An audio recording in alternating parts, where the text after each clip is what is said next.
ADHD stands for Attention Deficit Hyperactivity Disorder and is often described as a mental disorder.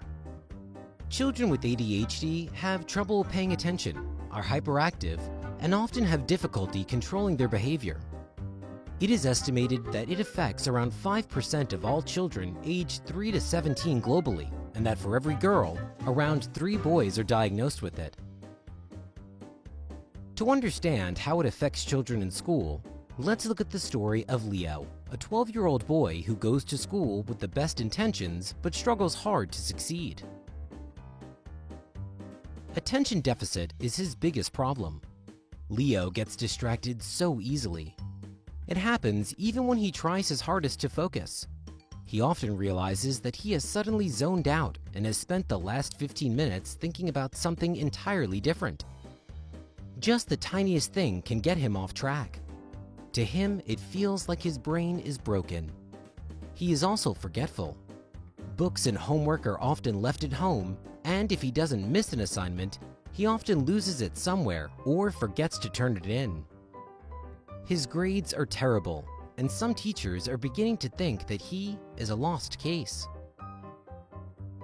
Then there is his hyperactivity. When they have to do group work, he is restless and has trouble staying focused.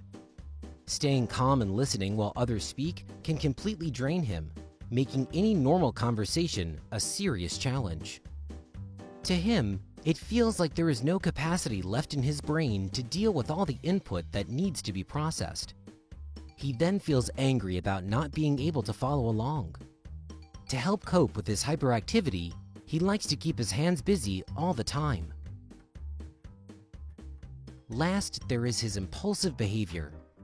He often cannot refrain from saying things that come to his mind.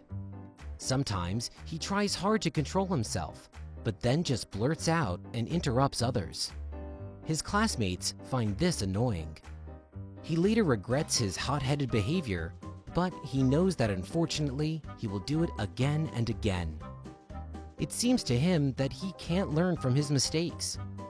Teachers get frustrated trying to get him to behave. Others become impatient, give up, or distance themselves. After he is diagnosed and receives support through concrete steps, things begin to get better. At school, he is seated next to a supportive student in the front row of the class. He gets a notebook that lists all his assignments to help him remember. And to make homework easier to track, he receives it for all subjects only once a week. To relax, he is allowed to use fidget objects during lessons and take short breaks when needed. After school, he practices speaking and listening routines with a specialist. Additionally, his dad bikes with him to school every morning, and in the afternoon, he is allowed to play the ball as long as he wishes. For severe cases of ADHD, prescription drugs are often prescribed. Before that happens, children like Leo need to undergo a professional, age-appropriate diagnosis by a child psychologist who will try to look below the surface. ADHD could just be the tip of the iceberg. The root cause might be drama at home, bullying at school, poor sleep, or the wrong diet. Sir Ken Robinson told the story of Gillian Lynn, an 8-year-old girl that was said to have a learning disorder. She could not concentrate and never sat still. When she was brought to the specialist, who didn't subscribe any therapy but instead played music on the radio, the girl started dancing. He then told her mother, "Gillian isn't sick. She's a dancer. Take her to a dance school."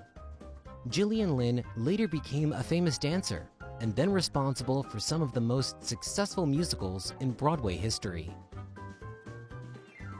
Please share your thoughts in the comments below. If you are hyperactive or if you are diagnosed with ADHD, please tell us about your coping mechanisms so we can learn more about it from reading your insights.